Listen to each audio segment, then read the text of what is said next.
Un muy buen día para todos. Una vez más, los saludo. Mi nombre es Ana Camila Svensson y nos dirigimos a toda la región de Lupía. El día de hoy con un invitado muy especial, Numael Parra. ¿Cómo estás, Numael? Bienvenido a estas Refocápsulas de Refoenergy. Muchas gracias a todos, muy buenos días. ¿Cómo estás? Bien, gracias. Numael es un actor muy importante porque es el representante de la Corporación Semilla. Cuéntanos, Numael, ¿por qué es importante la Corporación Semilla hoy en este programa donde vamos a hablar del recurso hídrico de Villanueva? Bueno, pues la Corporación para el Desarrollo Sostenible y la Investigación Semilla es una organización no gubernamental que hace parte del territorio hace muchísimo tiempo. Nosotros, en nuestro ámbito de acción, desarrollamos proyectos de sostenibilidad, representamos en diferentes instancias de participación y gobernanza a las diferentes organizaciones ambientales, entre ellas hacemos parte del Consejo Directivo de Corporinoquia y desde hace algún tiempo venimos trabajando con Refoenergy, teniendo en cuenta una inquietud que existía por parte de las comunidades sobre el agua. En ese orden de ideas, Refoenergy en su labor social y productiva quiso profundizar a través de estudios técnicos que pudieran garantizar a través de unas metodologías científicas la disponibilidad de este recurso a nivel subterráneo. Es lo que podemos decir, digamos, en términos más coloquiales. Ustedes desarrollaron un estudio del agua disponible en Villanueva. Según lo que entiendo, es del agua subterránea, ¿sí? Y del agua utilizada por los cultivos de eucalipto, que finalmente son la biomasa que utiliza Refoenergy para su proceso de producción de energía. Correcto, es un estudio de hidrología forestal, ¿sí?, con hidrogeología, que tiene 4 componentes. El primer componente es ver cuál es el consumo real que van a tener los rodales prototipos de eucalipto que se van a usar para las unidades de generación de energía. El segundo componente era un componente hidrogeológico para determinar la capacidad de recarga del acuífero de San Pedro. El tercer componente es un componente de monitoreo en el cual nosotros, a través de estaciones de monitoreo, podemos darle más confianza a los datos de este estudio, que es un proceso que todavía está en proceso de recopilación de información, y un componente de fortalecimiento de capacidades locales a gestores ambientales como estrategia de acercamiento a las comunidades y de generación de una capacidad dentro del municipio para poder desarrollar proyectos sostenibles que impacten dentro del territorio. Que con eso hacemos referencia a los líderes ambientales que se formaron y que están terminando su ciclo, ¿sí? Correcto, 23 líderes que se formaron a través del proceso de fortalecimiento que Refoenergy, a través de sus estrategias de acercamiento con la comunidad, quiso llevar al municipio, en los cuales pues tuvimos diferentes temáticas y que hoy tenemos dentro del municipio ya hasta fundaciones creadas para poder desarrollar este tipo de proyectos. Muy bien, Numael, voy a ir al grano. La pregunta directa, el acuífero de San Pedro. ¿Cómo encontraron ustedes el estado de este acuífero? ¿Está en riesgo? ¿Está estable? ¿Tenemos disminuciones, aumentos? En términos generales, ¿no? En términos generales, el acuífero de San Pedro es un acuífero estable. Okay. Presenta zonas de recarga acuífera altas, medias y en una pequeña proporción unas zonas de recarga baja. Ya. Sin embargo, pues la disponibilidad y la infiltración que tiene este acuífero es alta, teniendo en cuenta pues que tiene formación caja y formación corneta, lo cual le permite poder almacenar millones de metros cúbicos de agua al año. Muy bien. ¿Se puede decir que los pozos subterráneos que extraen agua en esta zona de la meseta afectan la disponibilidad de agua que hay en el acuífero?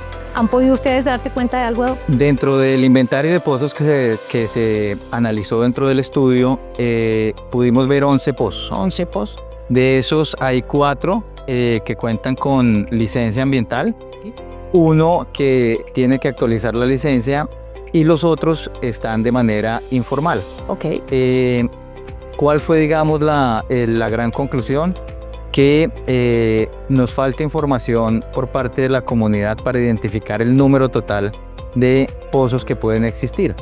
Esto, digamos, es una de las determinantes que puede llegar a darnos, digamos, esa respuesta de cómo realmente está el comportamiento de ese balance hídrico. Con lo que identificamos, no representan, ¿cierto?, un valor significativo en la recarga total del acuífero anual. Perfecto, clarísimo. Importante también, digamos, que llegar a formalizar esos pozos para tener ese inventario real. Numael, y otra parte importantísima del estudio que tú hablabas es el estudio hidroforestal. Existen muchos mitos con respecto a los sembrados de eucalipto. Cuéntanos qué se encontró con el estudio, realmente cuál es la necesidad de agua de estas especies. El eucalipto como especie, en el proceso que se va a usar por parte de las unidades generadoras de energía, tiene un ciclo de vida de 3 años, un ciclo de corte de 3 años.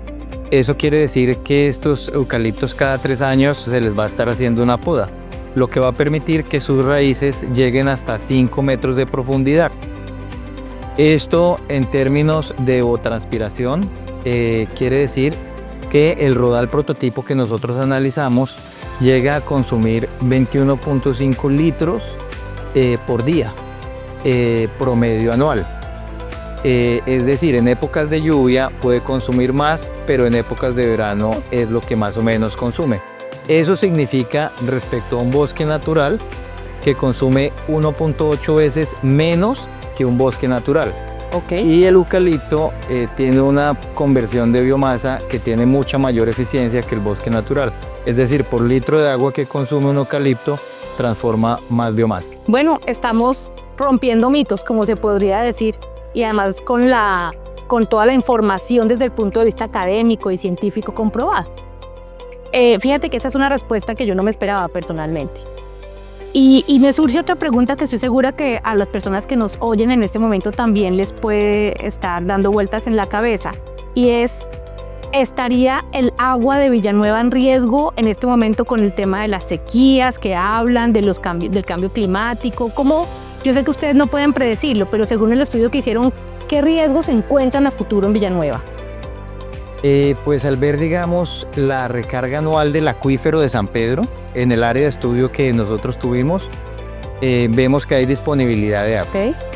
¿Qué variables pueden influir? Tú ya las mencionas. El cambio climático. El cambio climático es un factor que no depende solo de Villanueva, sino es un efecto global que se tiene por el incremento de la temperatura a nivel mundial. Ese podría ser una variable a tener en cuenta. Pero otra variable a tener en cuenta dentro del municipio, que también puede llegar a afectar, es el uso del agua por parte de los asentamientos que se están teniendo hoy en día sobre el acuífero. Esto quiere decir que si nosotros de manera controlada e informalmente no damos manejo a ese crecimiento poblacional, pues sí podríamos llegar a afectar, teniendo en cuenta pues que no tenemos un dato real de cuántos pozos se están abriendo, y eso sí podría afectar el balance hídrico, por lo menos de la formación CAJA. Bueno, pues digamos que anticipaste mi siguiente pregunta, que eran las recomendaciones. Entiendo que esa es una, tener, digamos, que clarísimo el crecimiento de Villanueva, todos los factores que pueden alterar esta disponibilidad del agua. ¿Alguna otra recomendación que puedan hacer desde la Corporación Semilla? Pues hay que hacer un monitoreo constante del acuífero, teniendo en cuenta que, pues si bien tenemos hoy en día un estado actual del acuífero, en el tiempo hay que seguir monitoreando para poder tener realmente información que nos permita tomar decisiones. Hoy en día tenemos una foto, pero eso toca hacerlo continuamente, entonces el monitoreo constante es fundamental. Lo otro es poder analizar qué otros tipos en el ciclo de la economía circular, qué otro tipo de biomasas se pueden utilizar que nos permitan utilizar subproductos de otros sectores productivos. Sí. Y obviamente teniendo en cuenta pues todas las características que requieren las unidades de generación de energía. Y por último, yo creo que el acompañamiento a estos asentamientos informales para poder realmente de manera juiciosa saber cuál es ese balance hídrico que se requiere. Bueno, pues Numael, muchas gracias por habernos acompañado, haber resuelto estas dudas. Esperamos encontrarnos en una nueva oportunidad en estas Repocápsulas. Buena tarde o buen día para todos. Muchas gracias a ti y muchas gracias a todos. En Refoenergy Villanueva creemos en la transición hacia un futuro sostenible. Con cada acción estamos transformando el modelo energético hacia uno más eficiente.